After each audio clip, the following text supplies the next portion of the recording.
All right, Rocco, the Open Championship at Birkdale got underway earlier today.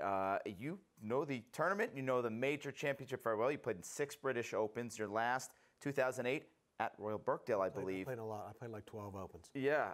What's the key to success when you talk about a historic course like Birkdale, which you've played both in an Open Championship and a Senior Open Championship? Yeah, I played 3 Opens there, 3 different ones.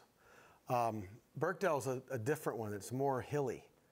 You go back in the sand dunes, and it's really cool. I mean, you can get lost. If you don't know where you're going, you may never be found, especially when there's no tournament there. But it's just a great, all link stuff is all about what the wind's up to. If the wind lays down, they'll tear it to shreds because there's no defense. But if the wind comes up 10, 15 miles an hour only, there's going to be issues at Birkdale, all the links courses. But Birkdale's just fantastic. There's nothing you could say that's wrong with that place, and the scores are decent this morning. Yeah, the elements. Not this morning. It's night. Well, they got the rain. It looked like early, softened the course, then it got a little harder and drier late in the day. Right. What about style of play? Is there a certain style of play from someone on tour that fits well for this type of course? Control of trajectory. If there's wind, if there's no wind, you can do whatever. You can play American golf, which is through the air.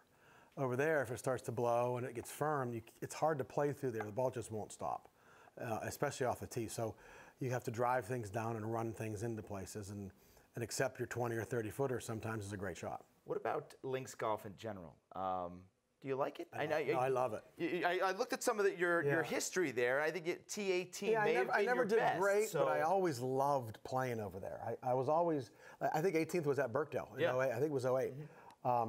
Had a couple of decent finishes over the years, but I made a lot of the cuts I went there, but never played good enough, actually putted good enough to do anything. And I've loved St. Andrews was phenomenal. I mean, they're all good. All of them are good. But you just have to, you look at the champions that have won the Open, the Open, we'll call it. Just look at them. Yeah. I don't know if that's saying anything else. They're amazing players. And sometimes you have first-timers, obviously. I mean, first-time winners of a major or something. But when Henrik won last year, that should have happened 10 years ago. That guy, H is so good. But it just depends on the weather they throw at you. You don't know what's going to happen. Like they say, pick a favorite.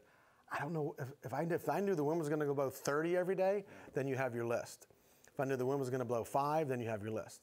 But otherwise, you don't. You can't tell. Who knows who's going to win? You see a guy like Spieth go out early today, shoot 65. That doesn't surprise you, his type of game? No. Jordan did done the old-fashioned way. He doesn't hit far. Doesn't hit short, doesn't hit far. Right. Then you got Koepka shot the same score. He hits real far. Yeah. So this just goes to show you 2 completely different games. Overpowering and steady. Shot the same score. So we'll see if the weather comes. It's supposed to not be good all week, though. Yeah. They said a lot of wind.